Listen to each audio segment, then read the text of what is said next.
낚싯대가 없어진 줄 알았네.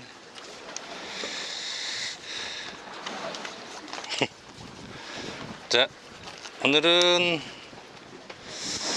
쭈꾸미 낚시에 대해서 얘기를 좀 해볼까요? 그동안 뭐 배에서는 많이 얘기했는데 이렇게 영상으로는 정말 오래간만에 쭈꾸미 얘기를 하는 것 같네요. 꼭 필요한 부분들, 얘기해야 될 부분들을 한번 얘기를 하고 싶어서 이렇게 카메라를 켰고요. 최근에 뭐 유튜브, 저도 유튜브를 많이 봅니다. 보는 것과 그걸 다 믿는 것과 뭐 그대로 따라하는 것, 뭐 이런 거는 좀 다른 얘기지만 재밌게 보고 있습니다. 뭐 그런 부분도 있고, 제가 그동안 느꼈던 거를 배에서만 말씀을 많이 드렸는데 이제 영상으로 많은 분들이 좀 봤으면 하고 한번 영상을 만들어 보겠습니다.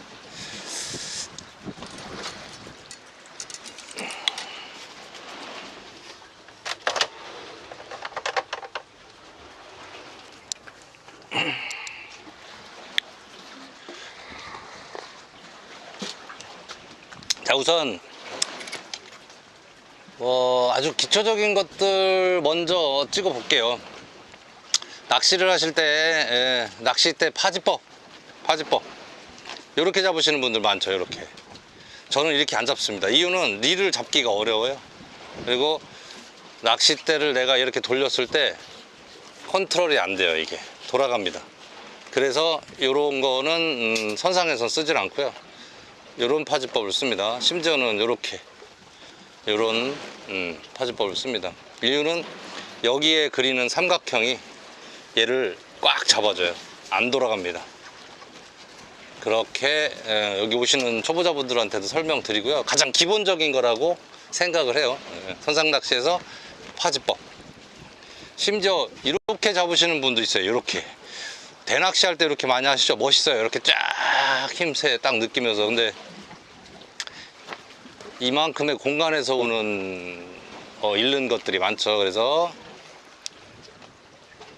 최대한 앞으로 릴의 최대한 상단 부분을 잡습니다. 그래서 이렇게 잡고요. 요게 이제 이렇게 잡는 분과 이렇게 잡는 분과 이렇게 잡는 분은 이렇게 딱 보면 선상 낚시 경력이 얼마나 있으신지 보일 정도로 이게 굉장히 저는 중요하다고 생각을 해요. 자, 일단은 그 부분은 저는 그렇게 설명을 드리고 있다. 이유는 견고하게 낚싯대를 고정하기 위해서. 그래야 뭐 깊이 얘기할게요. 낚싯대 스파인이라는 부분이 거의 상단부에 있어요. 상단부에 있는데 어쨌든 수직 방향으로 있습니다. 옆으로 있진 않아요. 낚싯대 이 블랭크를 제작할 때 스파인이라고 우리에게는 뭐 척추 같은 개념인데 가장 강한 부분이 수직 위치에 거의 상단부에 있어요. 그러다 보니까 낚싯대가 이렇게 휠 때하고 이렇게 휠 때하고 이렇게 휠 때하고 달라요. 그래서 이렇게 흔들리다가 이렇게 위아래로 상하로만 힘을 받던 게 살짝 옆으로 돌았으면 옆으로 틱 하고 삥그러집니다. 힘이 내가 전달받던 부분에 대각선 방향으로 힘이 분산이 되면서 삥그러져요. 그러니까 낚싯대가 어떤 상황이 되냐, 이렇게 흔들리는 상황이 생겨요. 실제로 그렇습니다. 내가 이 낚싯대를 파지를 잘못하고 이게 돌아가면 이게 별거 아닐 것 같은데 낚싯대 하면서 이렇게 돌아가요. 이렇게 보통 손목을 돌리시는 분은 안 그러는데 손으로 돌리시는 분은 이렇게 하다 보면 이렇게 돌아가요. 초보자분들이 주로 이런 실수를 많이 하는데, 자, 이거 돌아가면서 좌우로 흔들리죠. 좌우로 흔들리는 것 때문에 힘의 중심점이 이리 갔다 저리 갔다 하면서 상당히 많이 이렇게 뒤틀리는 상황이 벌어집니다. 굉장히 쭈꾸미 낚시한테 안 좋고요. 나중에 뭐 다른 어종을 잡을 때도 그렇게 하는 것 때문에 놓치는 경우가 생길 수 있다고 생각을 해요. 그래서 파지법, 릴을 꽉 쥐어서 안 돌아가게 좌우로 비틀어지지 않게 하는 걸 굉장히 중요하게 저는 여깁니다. 그리고 뒤를 잡을수록 내가 잃는 부분이 많아요. 이걸 다 들고 있어야 되는 무게에 대한 손해도 있고요, 이만큼에 대한 공간에 대한 손해도 있고, 내가 잡을 수 있는 최선의 앞에를 잡고 하는 것이 바람직하다라고 저는 생각을 해요. 그렇기 때문에 그런 파지법을 강조를 해서 꼭 말씀을 드립니다. 그리고 두 번째 이제 파지법 정도만 하겠습니다. 그리고 영상은 이제 따로 제가 찍어서 초보자분들한테 보여줄 수 있는 걸로 하고요. 낚시를 할 때 손가락이 이렇게 릴의 뭉치에 올라가 있어야 해서 여기에 힘을 줘야지, 이렇게 가 있거나 여기에 가 있거나 손가락이 들려 있으면 안 된다 라고 항상 말씀드립니다. 그러니까 딱 릴의 프레임에 올라가 있어야 힘을 전달을 할 수 있고, 이 빌어먹을 손가락이 딴짓을 못해요. 나중에 보면 스프를 잡는 경우, 썬바를 잡는 경우 이런 일들이 벌어져서 대물을 놓치거나 릴을 고장을 내거나 뭐 여러 가지 기타 불필요한 일들이 생깁니다. 불편하고 불필요한 일들이 생기기 때문에 프레임에 올리는 거, 그리고 한 손 파지, 한 손가락에 핑거, 원핑거가 아닌 최소한 둘 이상 대고, 셋, 저는 심지어 이렇게도 칩니다. 네, 이거는 무게중심 앞쪽에 중심점을 잡기 위한 것도 있고, 릴에 파지 움직이지 않게 하기 위한 방법입니다. 그래서 엄지손가락이 여기 올라가 있다는 거. 그리고 초보자분들 중에서도 손이 커서 이렇게 잡았는데 이렇게 올라오실 수 있으면 이렇게 잡아도 될 것 같은데 안 되더라고요. 네, 그렇고 이렇게 잡는 걸로 그렇게 설명을 드리고 있고요. 서밍이라는 걸 꼭 알고 넘어가셔야 되는데, 이 스풀, 실타래를 스풀이라고 하죠. 요 실타래 스풀을 손가락, 엄지손가락을 갖다 대서 돌아 나가는 걸 내가 제어할 수 있는 걸 서밍이라고 합니다. 예, 엄지손가락이기 때문에 썸이죠. 서밍 알죠? 예, 서밍. 그래서 이 서밍이라는 게 꼭 필요한데 여러 가지 이유가 있어요. 뭐 백래시 때문만은 아니에요. 그건 기본적인 거고, 그건 가장 초급적인 상황에서 서밍을 했을 때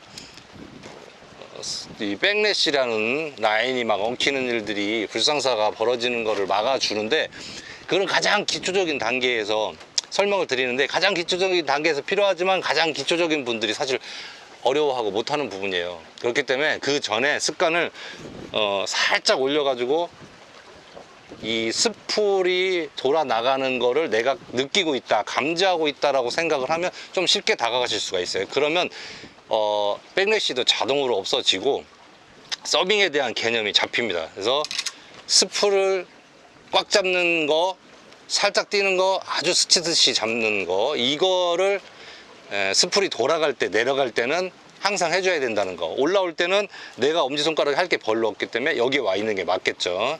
꽉 힘을 여기다 줘야겠죠. 돌을 힘보다 잡는 힘. 자, 그래서 서밍의 중요한 점이 내려가다가 라인의 움직임이나 라인의 일관성 있는 부분이 깨지는 걸 감지할 수 있어요. 예를 들어서 속도가 느려지거나 라인에서 전달되는 게 폴링 중에도 어느 정도의 라인이 펴져 있으면 폴링 중에도 입질이라든지 여러 가지를 감지할 수 있는 부분이 있어요. 그걸 위해서 필요한 게 서밍이에요. 그리고 그 서밍을 할 때 바닥감 감지도 좋고 대상어도 느끼기가 훨씬 좋기 때문에 꼭 서밍을 해라. 그리고 두 번째, 감지 이외에 올릴 때 내가 라인을 조절할 때 안 닿잖아요. 서밍을 하게 되면 썬바를 누른 다음에 라인을 풀어주고 엄지손가락으로 풀어주면서 쭉 떨어지는 채비를, 직접 보여드려야겠네. 쭉 떨어지는 채비를 내가 컨트롤 할 수 있다라는 거죠. 초보자분들한테 굉장히 필요한 거예요. 초보자분들한테 필요한 건데, 초보자분들이 이걸 간과하고 관심 없어 해요. 고기 잡는데 급급하다 보니까. 자, 보시죠. 안 닿잖아요. 심지어는 끝까지 다 감아서 이렇게 하시는 분들이 있어요. 그러면 낚싯대 파손도 있지만 시간적인 손해, 공간적인 손해, 그리고 안 되니까 옆으로 돌려요. 이게 이렇게 하면 위험하니까 물고기는 떨어뜨릴 것 같고 하니까 옆으로 돌리죠. 이렇게 옆으로 돌리면 옆에 사람의 낚싯대에 사고 날 위험이 있고, 옆에 사람을 내가 바늘로 상처를 입힐 수 있는 일들이 생기죠. 그런 것 때문에 항상 내 어깨 범위 내에 내 안에서 내 품의 범위 안에서 운영을 하는 게 좋습니다. 그렇기 때문에 그때 필요한 게 서밍이죠. 안 닿거든요. 자, 엄지손가락을 제가 살짝 힘을 빼겠습니다. 어떻게 되나 보세요. 내려왔죠? 네. 자, 이럴 때 서밍이 필요한 거죠. 자, 간단하죠? 그러고 잠그지 않아요. 왜? 내가 엄지손가락에 손을 대고 줄을 늘릴 수 있어요. 내가 쭈꾸미를 뛸 수 있어요. 사람들이 쭈꾸미를 위에서 뛰려고 하는 큰 이유가 허리 숙이는 게 아파서가 아니라 이걸 못하기 때문에 이거 내려가려면 낚싯대가 이렇게 가야 되거든요. 이래서 쭈꾸미 미끄럼틀을 필요로 하시는 것 같아요. 근데 저는 처음부터 쭈꾸미 미끄럼틀이 굉장히 번거롭고 손이 많이 가요. 여기에 늘러붙고 안 들어가고 여기에 신경 쓰다 보면 쭈꾸미 잡는데 집중을 못하는 경우가 생겨요. 그래서 그런 분들이 대체적으로 이 서밍의 개념을 모르기 때문에 이게 내려가면 낚싯대가 이게 안 되잖아요. 이거 좀 더 짧게 잡았어. 자, 잡을 수는 있어. 이걸로 내리려면 안 되지. 그러니까 사람들하고 피해서 이렇게 하게 된다. 그러니까 밑에다 넣는 걸 싫어해요. 위에다 넣으면 이거 그냥 되거든 이렇게 생각을 해요. 근데 서밍만 할 줄 알면 이게 더 자연스럽거든요. 낚싯대는 가만히 있고 내가 이렇게 하고 이걸 바로 던질 수가 있거든요. 이거를 감가를 하기 때문에 그러니까 불편한 데는 이유가 있는 거고 필요한 데는 또 꼭 이유가 있어요. 근데 쭈꾸미 미끄럼틀, 쭈꾸럼틀이라고 하는 것들이 주로 선호되는 이유가 그런 이유고, 그걸 더 선호하시는 분들은 이런 말은 좀 위험하긴 한데 초보에 가까웠을 수도 있다. 다 그런 건 아니지만 그런 분들이 거기에 집착을 많이 하더라. 그러니까 저 같은 경우는 쭈꾸럼틀보다 이런 데에다가 딱 받쳐놓고 혹은 망에 끝에 철사 같은 거 하나 있으면 그냥 이렇게 툭툭 이렇게 빼기 좋거든요. 쭈꾸미가 달려 있어요. 여기서 문질러 빼는 거 요것도 기술인데 요렇게 그냥 이렇게 하면 빠져요. 요것도 좀 이따 설명을 한번 드릴게요. 어쨌든 서밍에 대해서 그래서 말씀을 드렸어요. 말을 하다 보니까 자꾸 길어지는데 서밍에 대해서 말씀을 드렸고요. 서밍이 그래서 필요하다. 낚싯대 파지법과 서밍은 일맥상통해요. 이렇게 자꾸 서밍하기 어려워요. 원핑거로 해서 엄지손가락이 긴 사람이면 뭐 가능하겠지만 제대로 컨트롤이 잘 안 될 거예요. 가능합니다. 우리 캐스팅 할 때 살짝 서밍을 하면서 하니까. 근데 오히려 손가락이 이렇게 위로 2개, 3개 올라가면 서밍하기가 훨씬 수월하다는 걸 느끼실 수 있을 거예요. 그거는 뭐 기호의 차이니까 뭐 강요는 안 합니다. 근데 다 맞다라는 것도 아니고요. 하지만 편하더라. 제가 써보니까 편하더라라는 거고. 자, 이제 서밍까지 말씀을 드렸고, 내려갈 때 감지하는 기능에서의 서밍을 꼭 해줘야 되고, 그리고 올라왔을 때 라인 조절을 하기 위해서 서밍을 해야 되고, 네, 이런 정도. 이게 낚싯대를 잡고 낚싯대를 운용하는 방법의 가장 기본적인 게 아닌가 싶어요. 근데 대부분 누르면 내려가고 감으면 올라와, 요것만 가지고 생각을 하시는 부분들이 있는데 뭐 그런 건 아닌 것 같고요. 이런 게 더 중요할 것 같아요. 그리고 메카니컬이라는 거에 대해서들 얘기를 많이 하는데, 저는 요 마그네틱 브레이크와 여러 가지 이게 메카니컬 브레이크고, 여기에 있는 뚜껑의 안에 따보면 여기 마그네틱 브레이크라는 게 들어있어요. 마그네틱도 있고 기계식으로 원심 브레이크라는 게 들어있는 것도 있어요. 이게 더 따기 쉬우니까 이걸로 따볼게요. 자, 되게 웃긴 게 원심 브레이크가 없습니다. 다 뺐어요. 왜? 아무것도 없어요. 여기다 무게를 줄이기 위해서. 이게 라이거 AR인데요. 라이거 30보다는 무거워요. 그래서 라이거 30에 있는 것들 다 뺐어요. 참, 루비나도 뺐고요. 저는 거의 다 뺐어요. 다른 릴들 우라노도 다 뺐고요. 다 빼서 씁니다. 큰 의미가 없거든요. 캐스팅에도 서밍을 하면서 캐스팅을 하면 어느 정도의 수준이 되면 완전 풀 캐스팅이라 하더라도 서밍으로 어느 정도 극복이 가능하거든요. 그래서 큰 의미는 없어요, 브레이크가. 근데 최근에 요 메카니컬 브레이크라는 거를 돌려서 이거를 완전히 풀어놓고 해제를 하고 쓰신다는 분들을 꽤 봤어요. 이거를 딸깍딸깍 소리 나죠? 더 풀어볼게요. 완전히 이렇게 해제하면 이게 해제가 될 것 같죠? 기계에 대해서 조금 아시는 분들은, 기계나 물리나 이런 거에 조금 아시는 분들은 이런다고 얘가 더 자유롭지 않아요.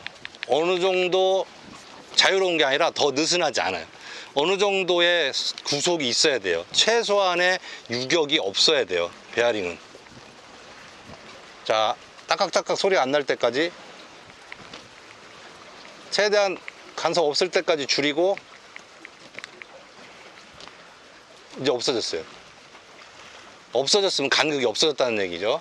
거기서 살짝만 풀어서 간극이 있나 없나 느낄 정도로 해야 더 잘 풀립니다. 왜? 이렇게 노는 자리가 없기 때문에. 이 유격이 생겼다라는 거는 놀고 있다라는 거거든요. 놀고 있으면 마찰이 있다 없다 있다 없다 있다 없다 하면서 규칙적이지 못하기 때문에 원활한 회전이 안 되는 거예요. 그렇다고 보니까 메카니컬은 너무 풀지 마라는 게 통설입니다. 낚시 오래 하신 분들은 다 알고 계실 거고, 통설이에요, 통설. 자, 메카니컬 브레이크에 대한 논란은 여기서 끝. 이거를 가지고 제 말이 틀리다고 하면 그분은 나는 낚시한 지 오래 안 됐습니다, 아니면 릴의 구조에 대해서 잘 몰라요 라고 하는 얘기랑 같다고 저는 생각해요. 그렇기 때문에 그런 논란은 여기서 끝으로 하겠습니다. 메카니컬 브레이크는 그거예요. 처음에 확 풀려나가지 말게 끝을 잡아주는 게 아니라, 끝이나 중간을 잡아주는 게 아니라 초반에 잡아주는 거를 메카니컬이 하는 걸로 알고 있어요, 저는. 심지어 뻑뻑하게 만드는 역할, 내려갈 때 무거운 걸 썼을 때 너무 원활하게 내려가지 않고 좀 뻑뻑하게 내려가게 해주는 역할, 캐스팅할 때는 초반에 확 풀리지 않게 해주는 역할, 요 정도의 두 가지 기능을 쓰고 있는데 아무것도 해당 사항이 없어요. 지금 우리가 하는 낚시에는 해당 사항이 없다라는 거, 그렇습니다. 그래서 너무 풀지 않고 너무 잠그지 않는다 정도. 그리고 여기 돌리는 거 있잖아요, 이거 마그네틱 브레이크나 원심 브레이크, 이거는 있을 때도, 와 이거 뻑뻑해졌네 물 들어갔나? 있을 때도 다 풀어놓고 써요. 그거는 간섭을 확실히 줄여주긴 해요. 원심 브레이크나 마그네틱 브레이크는 속도가 빨라질수록 영향력이 강해져서 간섭을 합니다. 내려가는 속도를 줄여주기 때문에 필요가 없어요, 사실상. 그런 의미는 없어요.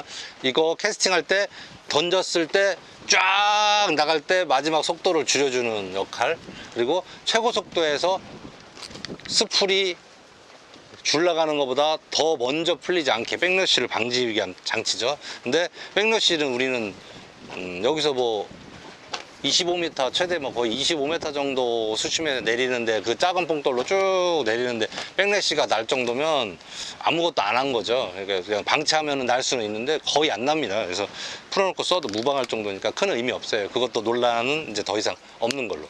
선상낚시에서는 의미는 없다. 자, 그리고 그까지 얘기했습니다. 그까지 얘기했고, 돌리는 법. 돌리는 법은 아까도 말씀드렸지만 손에 힘을 꼭 주고, 오른손, 그러니까 좌에는 오른손, 우에는 왼손, 오른손에 힘을 꽉 주고 얘가 낚싯대가 안 움직이게 파지해서 삼각형을 확실히 만들고 손목을 이용해서 돌린다. 손목을 이용해서 돌려야 낚싯대가 흔들리지 않고 내가 유연하게 돌릴 수 있어요. 이렇게 돌리시는 분들이 많아요, 팔로. 심지어는 막 이렇게 막 이렇게 돌리시는 분인데, 손목을 이용해서 살살살살살, 이거 다 운동 해보셨잖아요. 손목 운동, 우리 손목 운동. 네, 이렇게 하시면 되고요. 그리고 요거 드랙, 이거 다 가르쳐 드려야 되네. 드랙은 꽉 잠그면 안 미끄러집니다. 드래그가 이렇게 미끄러지다, 끌다 뭐 이런 뜻이잖아요. 미끄러뜨리는 기능을 하는 장치입니다. 자, 스프를 잡고 있는데 미끄러지죠. 내가 이 정도의 힘을 잡았을 때 더 이상의 힘을 버티지 못하고 미끄러진다라는 거죠.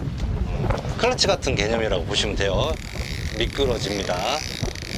실제 클러치는 요건데, 어쨌든 우리가 수동 기아나 오토매틱 미션 기아의 미션에 클러치 같은 역할로 미끄러져요. 일정 기간 미끄러질 수 있도록 그걸 조절해 주는 걸 뭐 자동이 아닌 수동으로 할 수 있게끔 하는 게 드랙이다. 뭐 정식 명칭은 스타 드랙입니다. 스타 드랙인데 드랙이다라고 이 정도 말씀드리면 되고, 여러 가지 환경에 따라 틀린데 쭈꾸미 낚시 때 낚시하실 때는 드랙을 너무 잠글 필요는 없어요.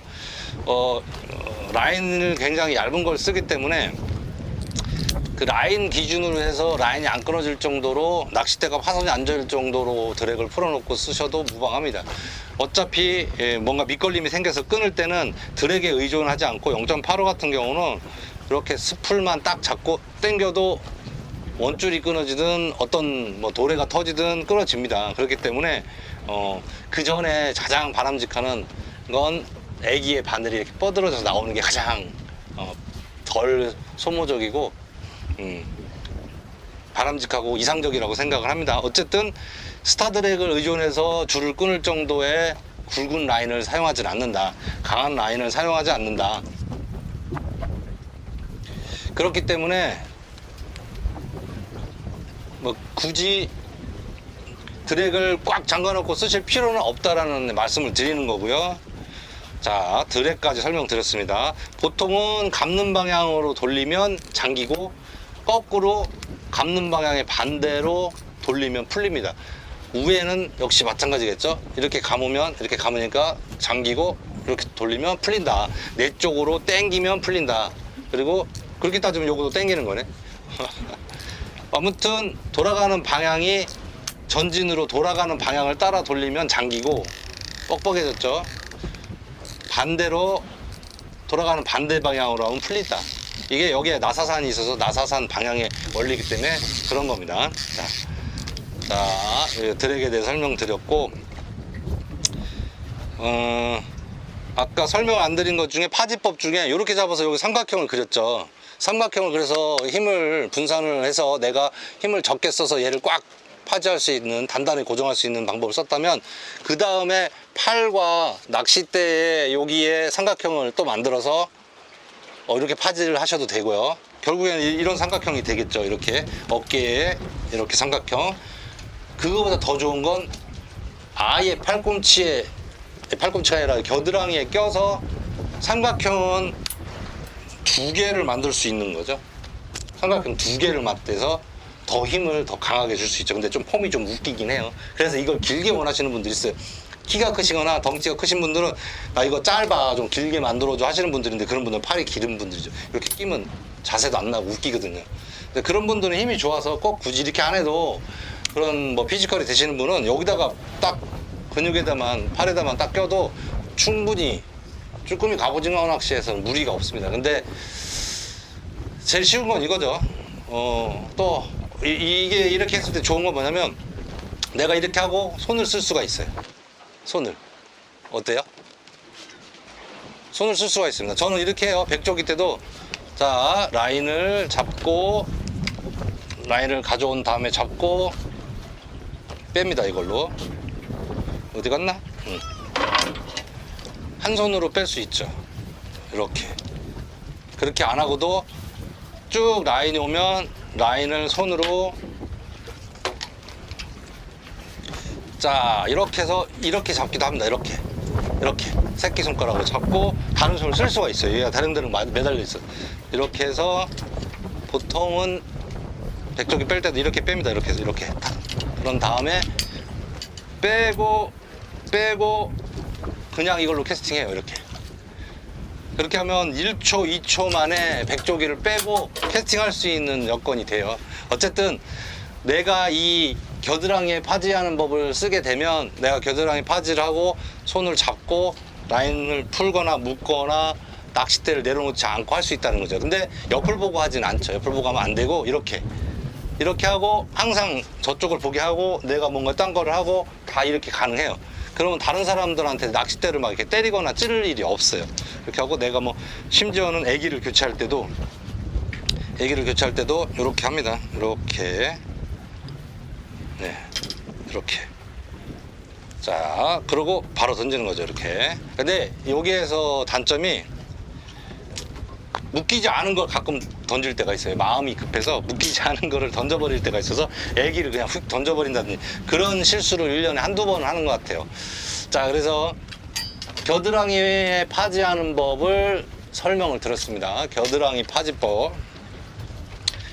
이게 가장 이상적인 것 같아요. 그리고 내가 손을 자유로울 수도 있고 쉽게 낚싯대를 컨트롤 할 수 있다, 이런 식으로 저는 이렇게 합니다. 이거는 뭐 누가 알려줘서 하는 게 아니라 하다 보면 돼요.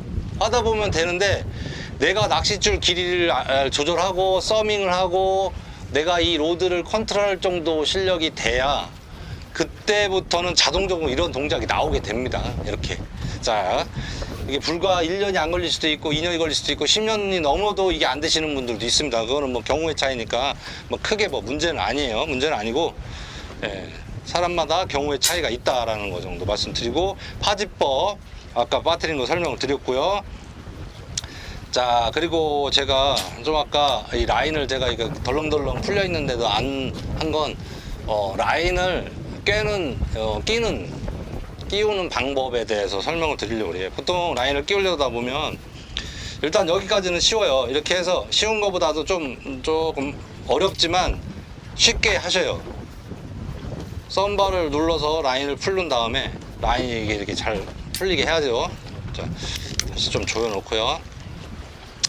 그렇게 해야 라인을 내가 자유롭게 뺄 수 있으니까, 뭐 드랙을 풀고 하셔도 되는데 뭐 썬바를 누르시는 걸로 합니다. 이렇게 해서 여기까지는 잘 껴요. 왜? 이 구멍 하나고 여기서 끼면 이걸 잊어버리고 이걸 모르시는 분들 빼놓고는 여기 잘 낍니다. 좀 시간이 걸리거나 안 껴질 때가 있어서 그렇지, 쉬운 건 아닌데 어렵지 않게 하세요. 이렇게 했죠. 그런 다음에 여기서부터 문제예요. 이거부터 이제 하나씩 끼는 거예요. 하나씩 꼈어. 자, 꼈어요. 아이고, 어디 갔습니까? 다 빠졌죠. 이런 일들이 비일비재해요. 이거는 뭐 하수와 고수, 뭐 초보와 숙련자 이런 개념이 아니라 많이 그렇습니다. 바람 불다 보면 막 날리고. 그래서 저는 어떻게 하냐, 손을 이렇게 잡습니다. 이렇게 잡고 낚싯대에 대요. 쭉 올려요. 들어갔죠. 잡아요. 그거 다시 또 잡아요. 낚싯대하고 같이 잡는다는 개념에 쭉 올려요. 잡아요. 또 쭉, 자, 잡아요. 쭉, 자. 이 구멍이 작아도 잘 들어갑니다. 내가 요 간극만 조절을 잘 하면 돼요. 높이만. 이 낚싯대 가이드와 내 손가락 위치에 높이만 잘 맞추면 돼요.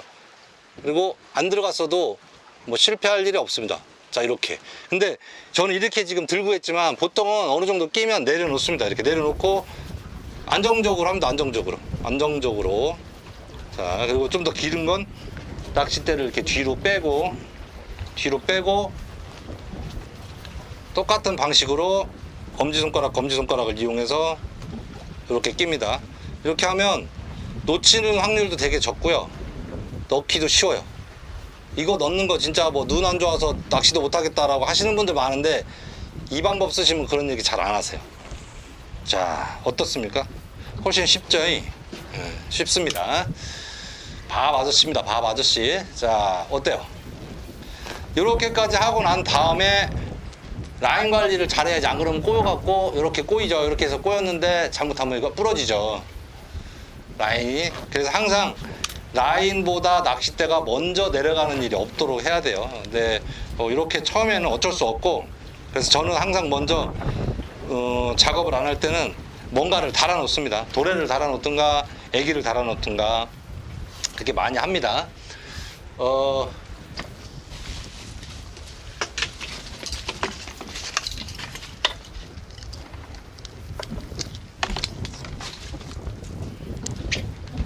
자, 날라갔네. 날라가는 거 잡을 때도 제가 이렇게 라인이 날아갈 때는 라인을